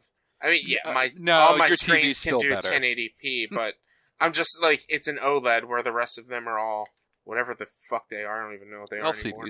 Probably. It's just it was like the initial like, oh, more storage and a better screen, and I'm gonna be 100% honest. I liked the kickstand. I did. I was like, oh, a better kickstand. But like, I'm not saying that was worth buying it for. I'm just like, there were things that like, if I didn't have a Switch and were looking to buy one right now, I'd be willing to spend the extra $50 to get this version rather than the base version. Oh, and in that case, like I was just saying, if you didn't have one, that makes total sense. The extra $50, you get more memory, you get a better kickstand, you get a LAN port. Yeah. Like, there is enough on there if you don't own a Switch, right, to make that the Switch to get. Sure. Yeah. Even like Droo, like obviously this would not be you, but like if you guys hadn't found the Switch that Sarah got, and like she still wanted like a dockable one, like even that would probably be like the right move for you guys. Like, get the newer one, slightly better screen, more memory. Like, you're gonna buy one anyway. Like, the $50 extra is just like you're getting the newer edition of it. Mm-hmm. Yeah. But yeah, like for all of us where like we have the ones already, it's like this isn't quite an upgrade situation. No. This is just it's like the Xbox One S versus the One. Like, there wasn't really a reason to get a One S or the PlayStation for that matter. Like, the performance was so minimal that like they didn't even want to admit that there was a performance improvement. But like, it was really just there. Like, it was a more compact version of the consoles. It ran a little bit better. And most of that is just because, like, they figured out how to do everything more efficiently. Like, it's not like it was... I think the chips in them were a little bit better, but, like, it's mostly just efficiency. Like, they learned how to make that hardware work better. Yeah. Yeah. But enough of the Nintendo stuff, though. What did you guys think of our first book club movie? I'm gonna say what I tweeted just because I found it funny. This movie shows that walls don't work. Yeah, actually, I tried to find a proper GIF of the Kool-Aid Man coming through the wall when I saw that, but most of the ones on Facebook were either super shitty old quality ones or the Family Guy one, which I just didn't want to use the Family Guy one. Yeah, that's fine. Besides that, I thought the fight scenes were good. Oh, and the choreography on the fight scenes, especially that beginning fight scene in the car factory, was fantastic. Okay, yeah. Yeah. I really liked the fight in the plane. Yeah. That was also really good. I'm gonna be dead honest. I didn't hate this movie. I didn't think it was bad. No, I thought it was pretty good, actually. It had its problems. Sure. Like, pacing was a little off, I think, but, like, okay, yeah. Overall, like, it was leaps and bounds fucking better than Genesis. It was way better than what I was expecting, because Same. I thought you picked this because it was supposed to have been a bad movie. I thought it was going to be because the last one was bad. I looked up the ratings while watching it, because, like, halfway through I'm like, this is not a bad movie at all. What the fuck was Cobb talking about? I look up ratings, like 6, 7s, and 8s. I'm like, I thought he said this was a bad movie. No, I just assumed it was. I didn't see it either. Like, it just seemed like it was going to be bad. Yeah. Like, it did the right stuff. Like, it had good action. None of the characters were bad. Like, the CG and stuff was cool. Yeah. The story at least made sense. In a way that, like, Genesis really didn't. And, like, in a lot of cases, 3 didn't make a whole lot of sense either. 3 was so bad. Yeah. Like, well, alright. I want to shit on that too more than I really... It wasn't worth watching. It wasn't abysmal. I've seen way, way worse movies. But 3 was just way too campy and not nearly as good as 1 or 2 or this. Yeah, like, I would definitely say that, like, personally, like, ranking, I'd go, like, 2, then 1, then this, then Salvation, and then somewhere in the trash can are 3 and Genesis. I hate the fact that this now has created another timeline in the Terminator universe. But it's also just deleted all of the other timelines. So everything after that, like... Everything after Terminator 2 is deleted, but also at the same time is not deleted, because, like, it's so stupid.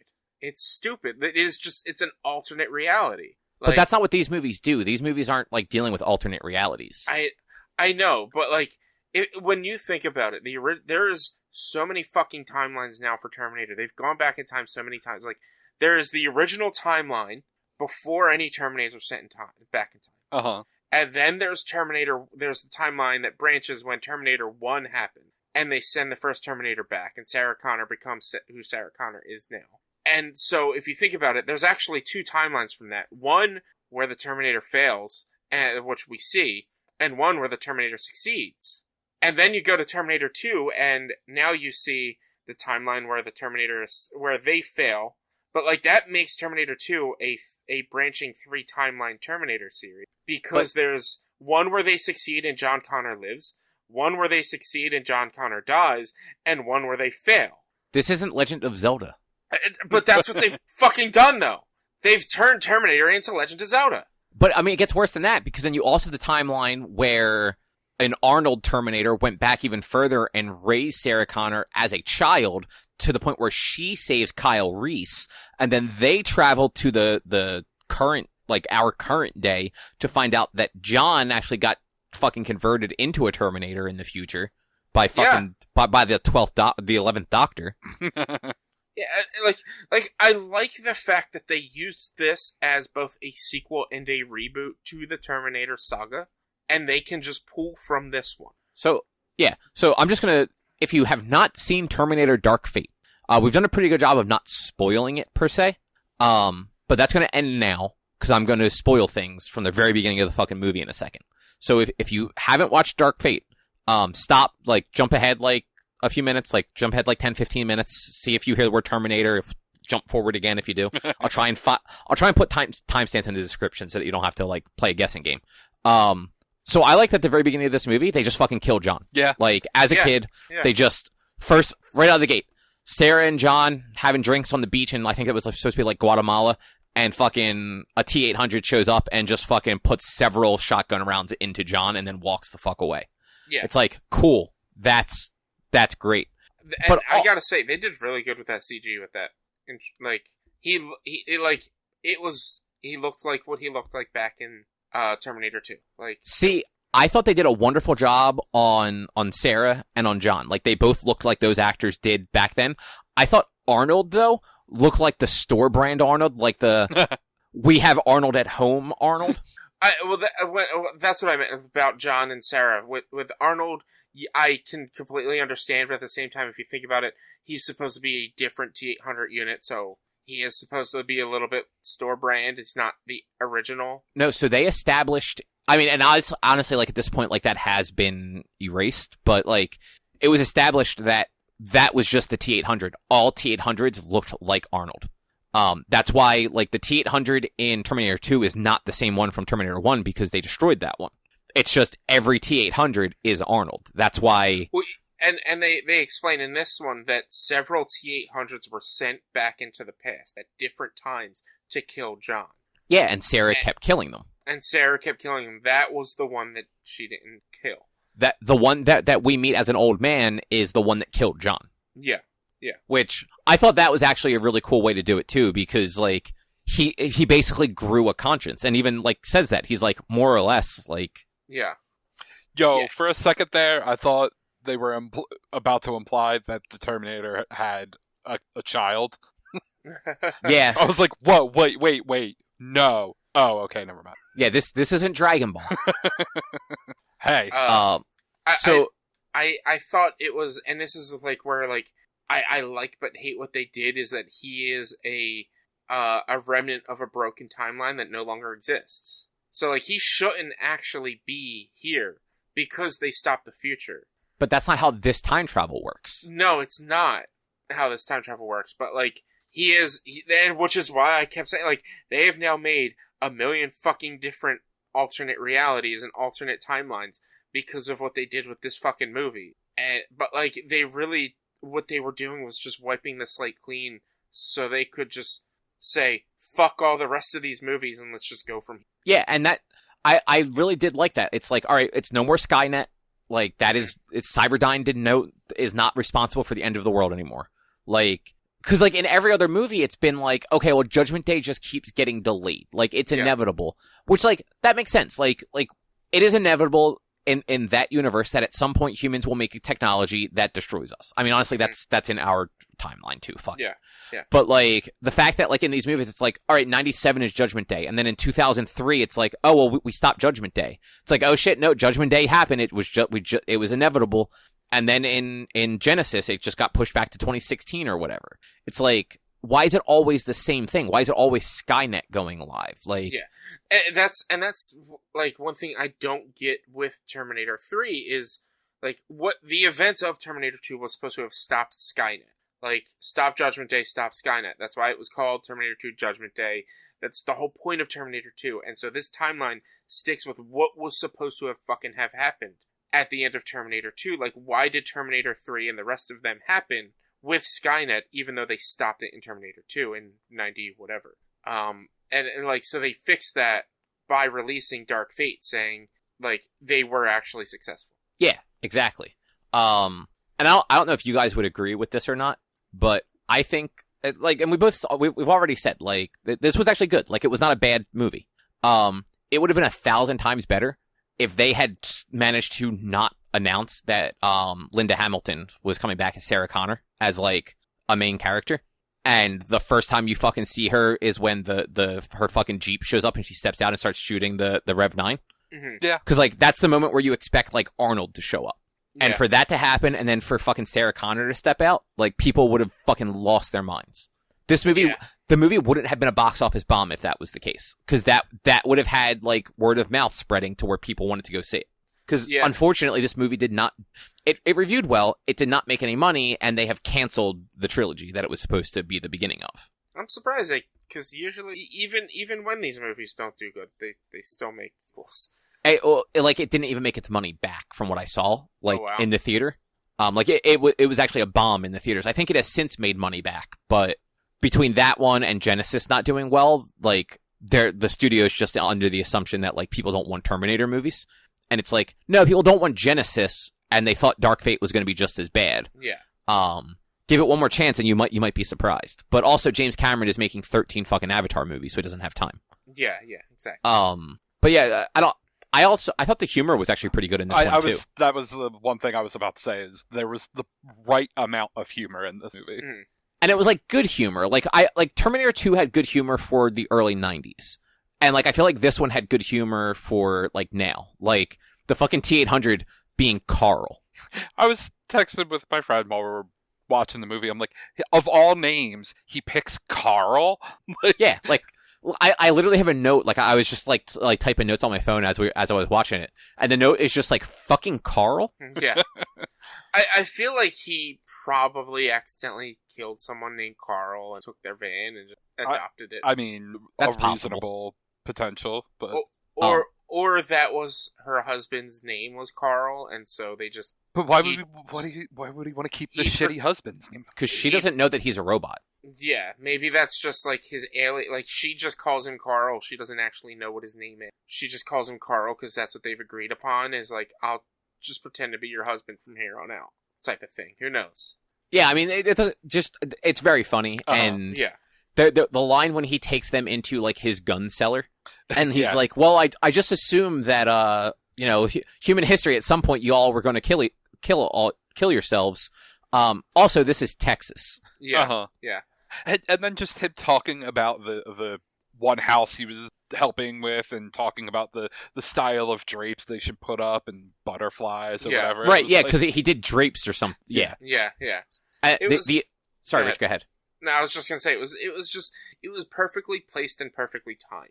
Yeah. The other thing I laughed out loud at that I thought was very funny was after they had Fast and Furious the Jeep out of the airplane, and they're hanging on the damn bridge thing, and Grace is on top getting ready to cut the straps to the parachute, and Sarah is watching her and just going, "Oh, Grace, no, really?"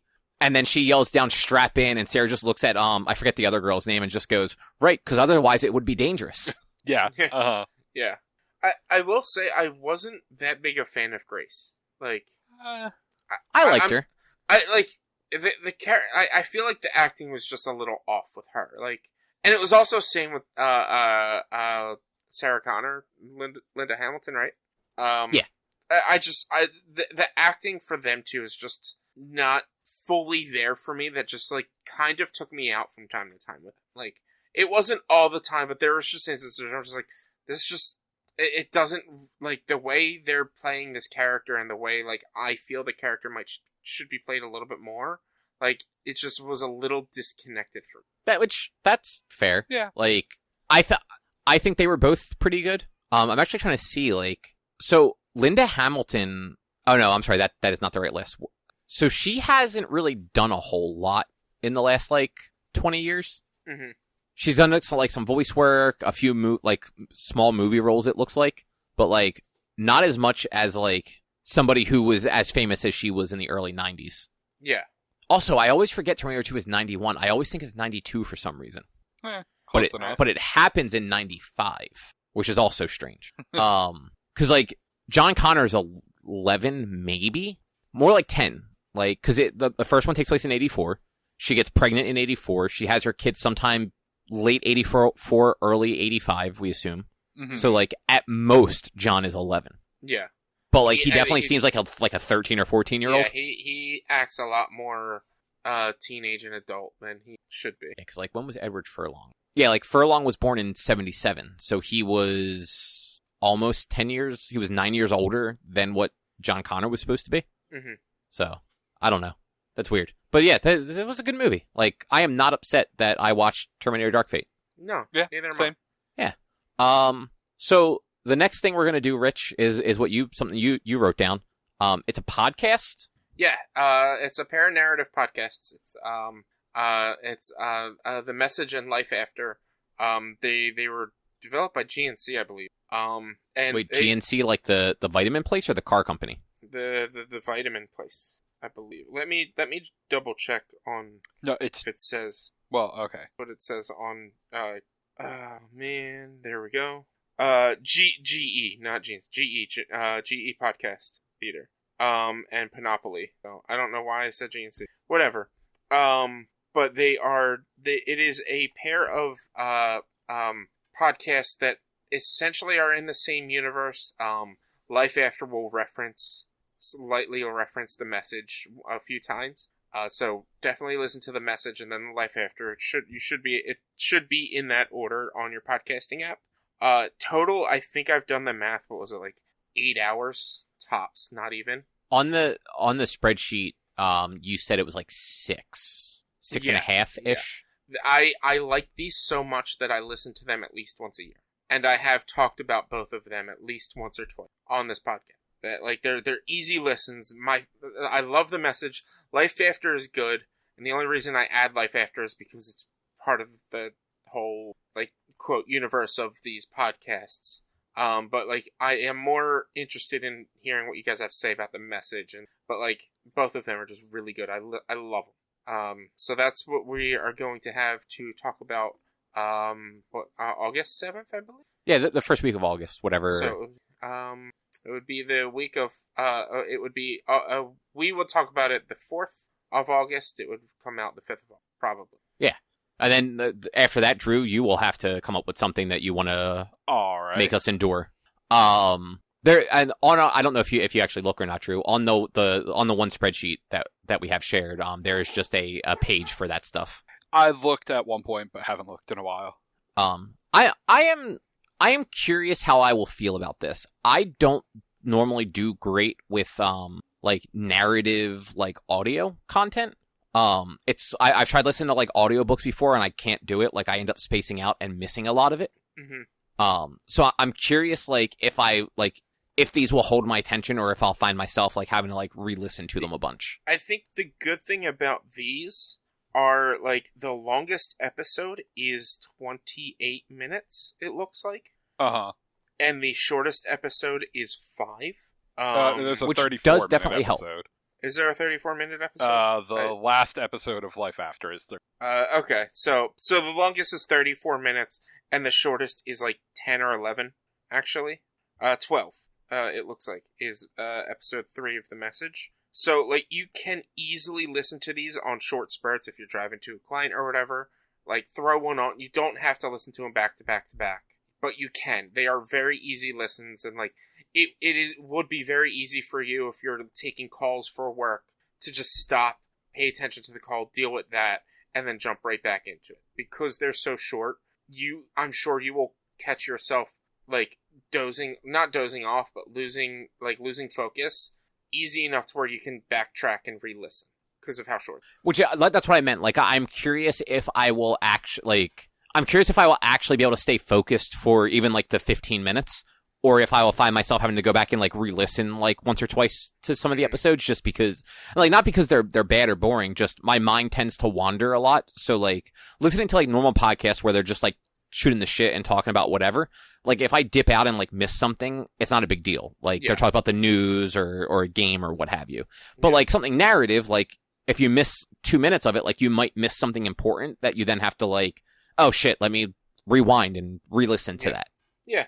Because, yeah, like, there was a while there where I was trying to listen to audiobooks because I was driving so much and everything that I just thought, like, okay, well, like, I can listen to audiobooks and, like, get through, like, more books that way. And, like, I did, like, an Audible trial, and I listened to the same chapter, like, 3 times because I just kept spacing out on my drive to work. Well, Richie, is it multiple people on the show? Yeah. Okay. There's different actors. It's not just one person doing everything. Because I wonder if that will help you, Cop, that it's not just one voice the whole time. It might. Like that's why I said I'm genuinely interested to see just like how I do with listening to something like narrative like that. Mm-hmm. Like whether it's good or bad, like I'm excited to just see kind of what it's like. Yeah. And like you have a month, so you could listen to it a few times. Like if say you end up traveling for work over the next month, 12 hours, you can listen to it twice. Man, let's not get carried away. I still have like 37 hours of weekly podcasts to listen to that you don't listen to, so you can just stop saying that you're going to listen to them and just listen to the actual podcast that you might actually like. No, like I'm going to listen to this, obviously, but there are probably like 30 hours worth of podcasts a week that I actually do listen to every week. Mm-hmm. This week is a particularly bad one because I was off of work and everything last week, so like I'm like extra behind than I normally would be. Yeah.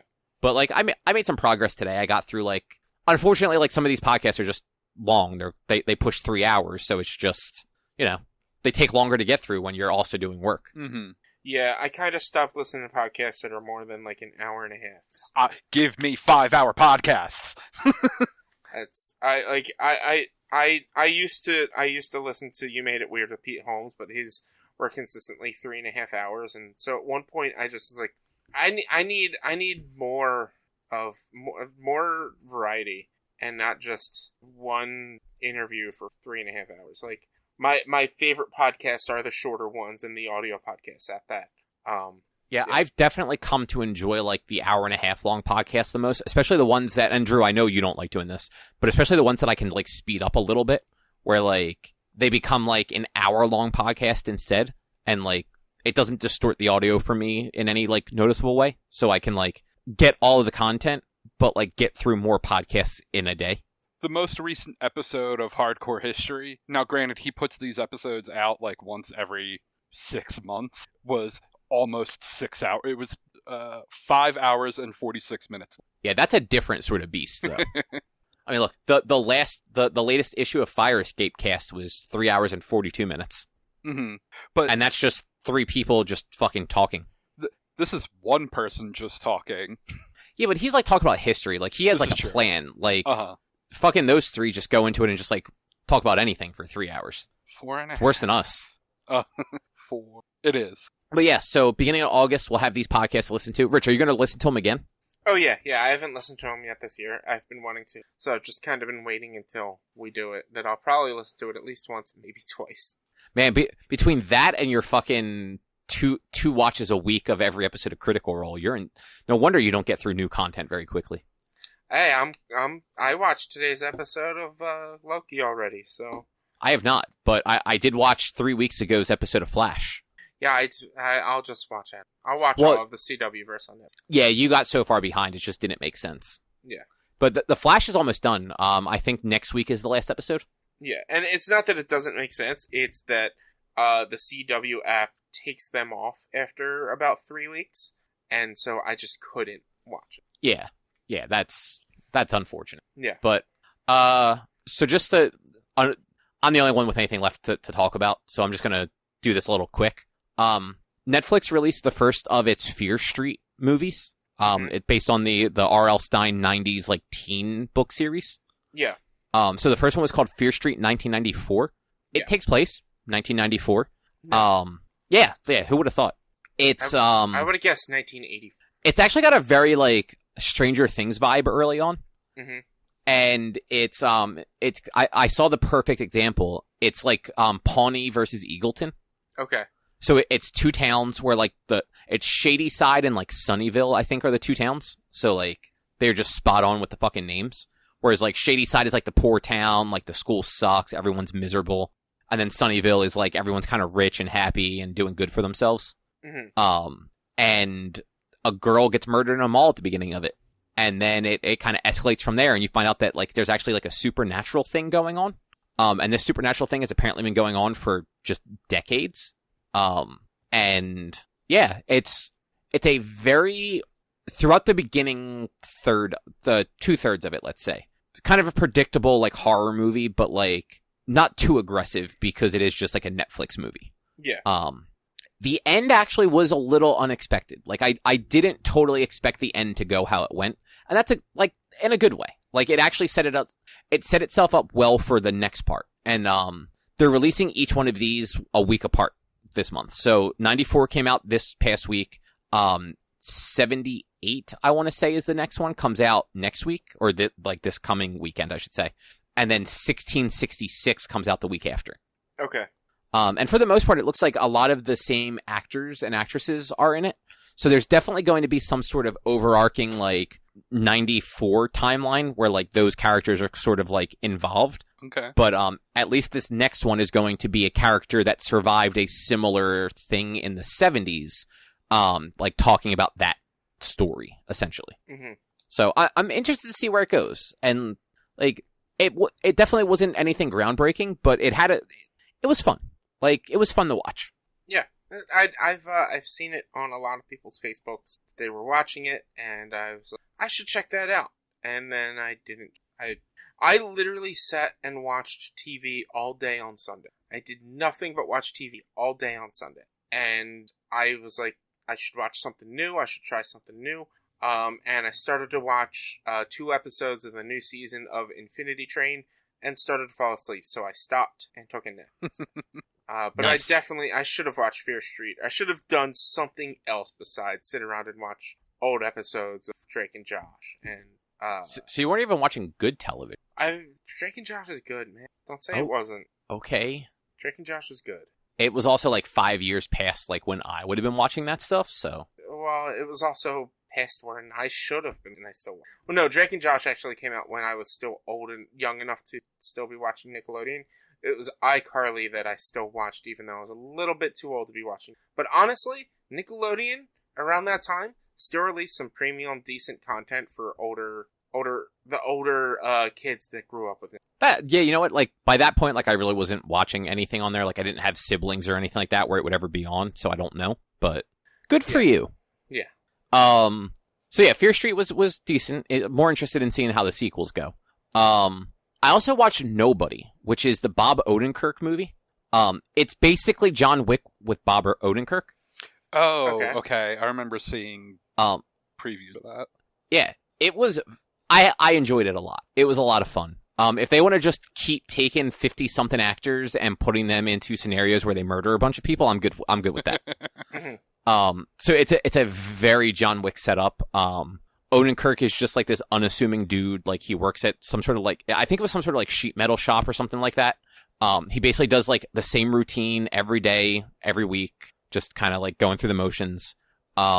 Early on in the movie, like the sort of thing that gets everything jump started is 2 people break into his house to rob him, and he thinks they steal his daughter's like unicorn bracelet or something like that, and he kind of snaps when that happens and fucking goes and hunts them down, and then finds out that they're literally like poor people with like a sick baby. They were literally trying to like it seemed like they were trying to like get money to like pay for like their sick child. And he kind of like leaves without doing anything and finds out that they didn't steal the bracelet either. But he ends up getting into a confrontation with a bunch of drunk Russian assholes on a bus that were like, they were going to start shit with a lady on that bus regardless, so he just kind of like started shit first and then also finished it. And that leads to like a like Russian gangster being unhappy because one of the guys that he put into a coma with permanent brain damage was his brother. And yeah, like that's kind of the rest of the movie is it's like John Wick from there of like these guys coming after Bob Odenkirk and Bob Odenkirk just fucking destroying everybody. His dad is played by Christopher Lloyd. Nice. Which was even better because like Christopher Lloyd gets in on the action. Like the big end fight scene is just Christopher Lloyd walking around with fucking shotguns just hanging all over his body. Nice. Yeah, like it was like a stupid action movie, but it was like a fun action movie.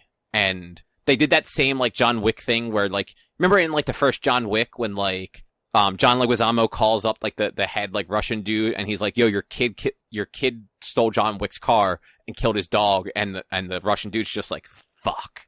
Mm-hmm. There was like a similar like scene in that where the evil Russian guy hires like a hacker to find out who this guy is.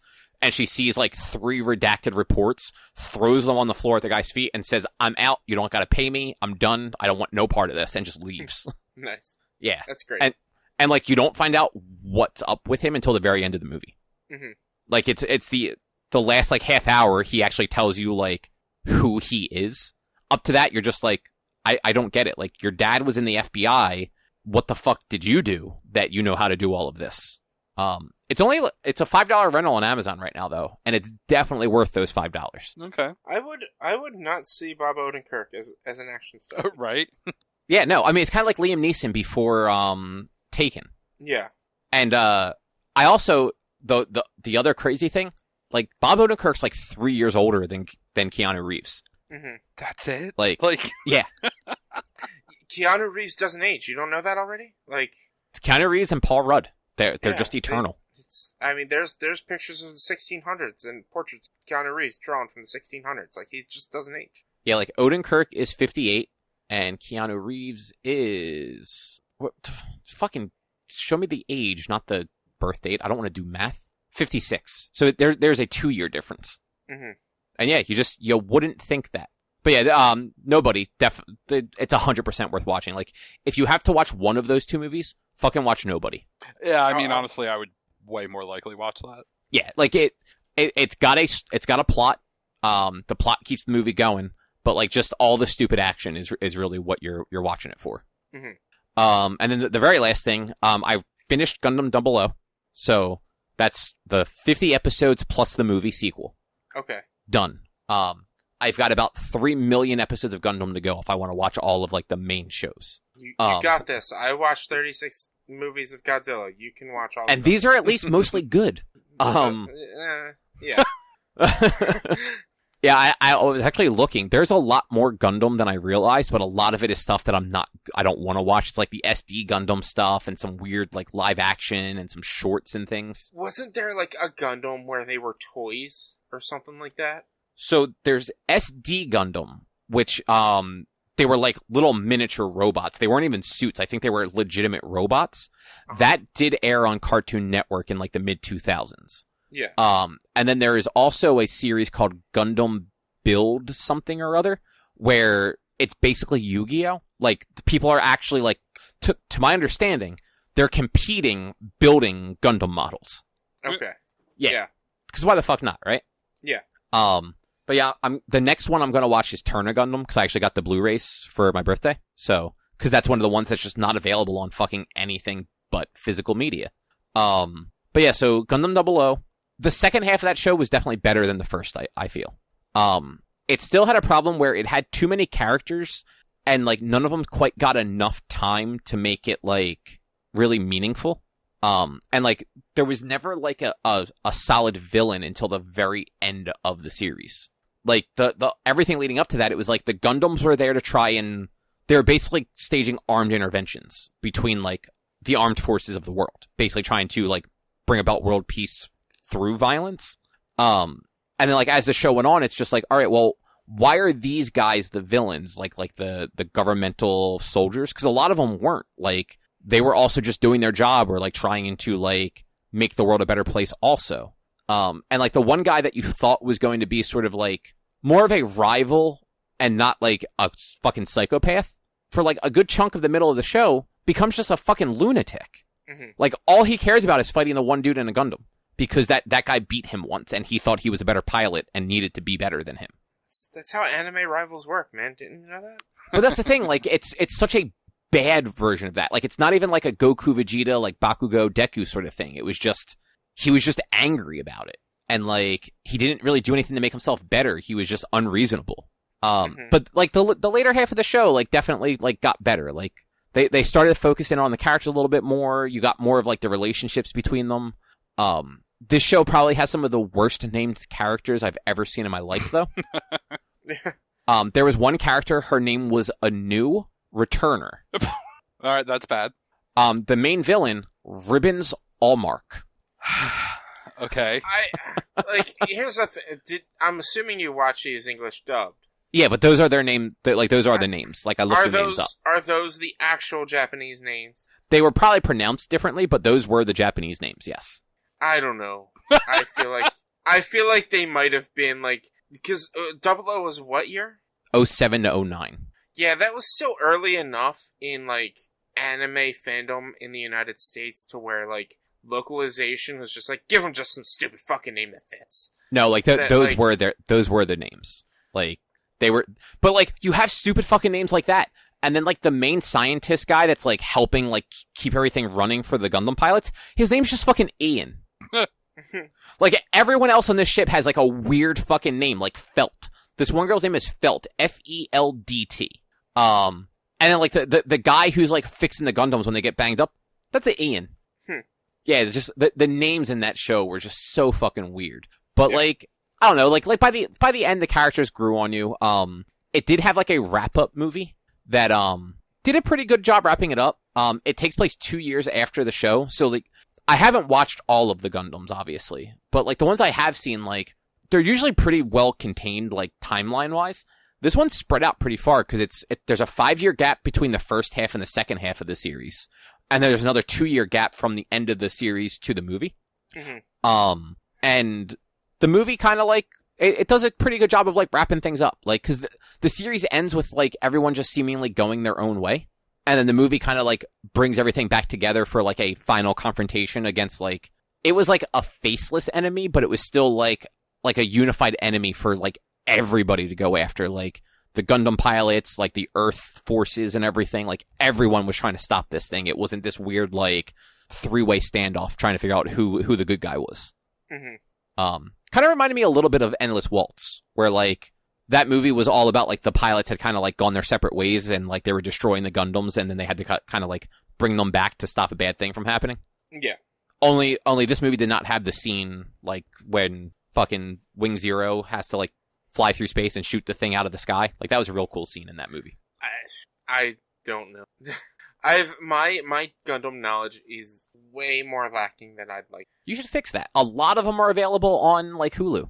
Well, that means I have to watch something else besides what I'm like. I've honestly been thinking of going back to Supernatural since I've took that long of a break. I also been wanting to go back to Power Rangers since I haven't watched that in a while. Now you can rotate, so you watch a season of Gundam, a season of Supernatural, a season of Power Rangers. I think I'm instead gonna do a season of Supernatural, a season of Power Rangers, and a season of a different anime, not specifically Gundam, but potentially Gundam. Oh, just like an anime in general. Yeah, I'm very backed up on anime. All of Demon, whatever the Demon one that everyone's talking about, you talked about, is on Netflix, so like watch that. And I've been given a couple others that are just really good. My life was missing something this week because My Hero wasn't on this week. That I was all bummed out. It was for me, motherfucker. It wasn't for me, and it's not going to be for you in 2 weeks. Well, that's not a guaranteed. It's probably, but it's not a guaranteed. Yeah. There are a lot of, like, current-ish good shows that you'd probably like a lot, though. Yeah. So that's I've been meaning to get back to Supernatural just because I've been, like, dragging my feet. The last season was just that not great compared to the previous season that I was just, like, not feeling it. So I needed time off of that, and I'm like, I should get back to Power Rangers, and I should get back to Supernatural, and I should just watch other stuff. But I'll get to it eventually. Yeah, you are unfortunately the guy who, like, you default to your comfort shows. Yeah. Like, rather than watch something different, you're just like, I'm just gonna watch The Office again. I'm back on my shit and watching How I Met Your Mother again. Okay? Like, I know. You gotta do something about that. Widen your horizons.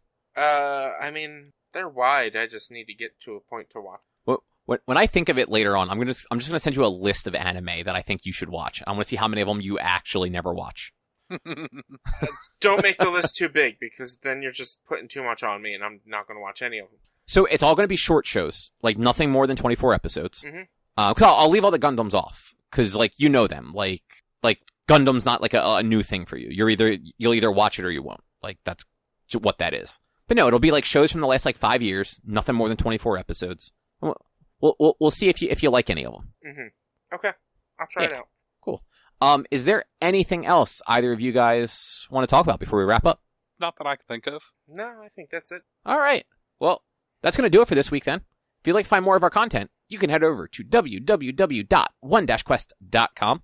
You can also help us out by supporting us at patreon.com/onequest. If you can't support us there with dollars, though, you can go to your favorite podcast platform, like Apple Podcasts, Google Podcasts, Spotify, Stitcher, Amazon Music. Review us, rate us, subscribe to us. Those things all help a whole lot. You can also find us on social media, facebook.com/onequestonline or at @1_quest on Instagram and Twitter. Our YouTube channel is youtube.com/onequestvideo. And you can always send us an email to social@one-quest.com. And then Rich over there is going to be streaming most days. Yeah, check out twitch.tv/b_walnuts for my streams. I don't have a schedule for this week because I wasn't really sure how often I'd be able to stream. I know tonight, I'll probably be online. I just don't know what I'm going to play. Friday, I won't be on. And Saturday and Sunday, probably a surprise stream or an afternoon stream or something. Nothing major.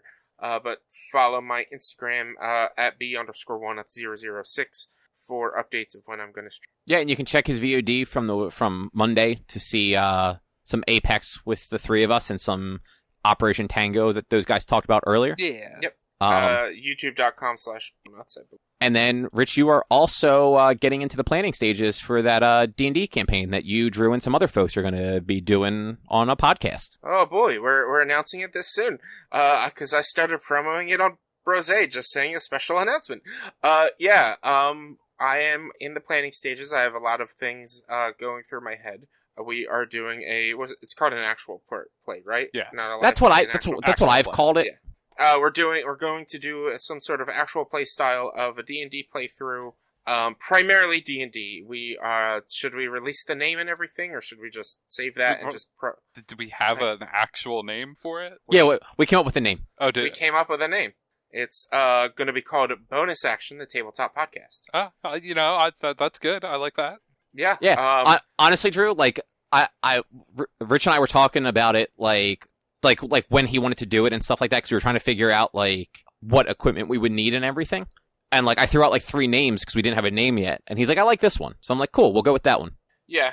One of his had roll in it, but had the word roll, and I was like, I just want to stay away from the word roll. I was trying to get that SEO. Yeah, trust me, I get it.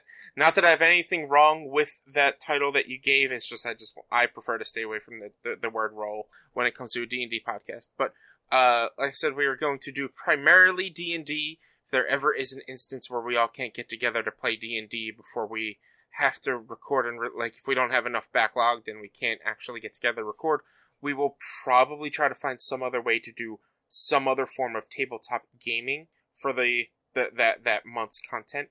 But primarily it's going to be D&D, it'll be Droo as a player, myself as DM, my co-host on Brose, Sean, as a player, as well as the former host of this show, Eric, and a buddy of mine whom was on Brose once or twice, Tim.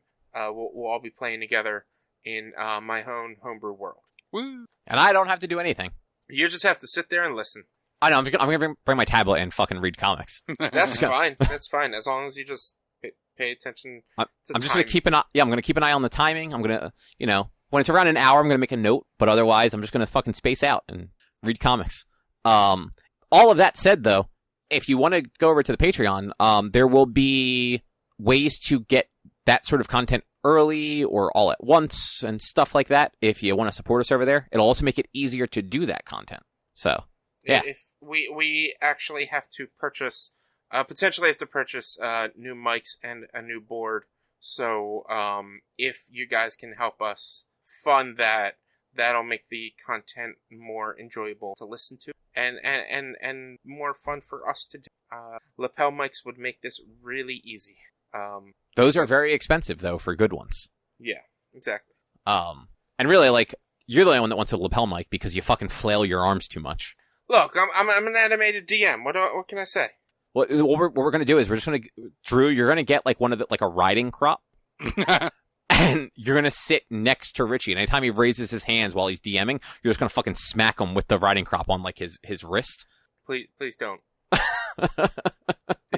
Not hard. Just, just to, like a nun in Catholic school.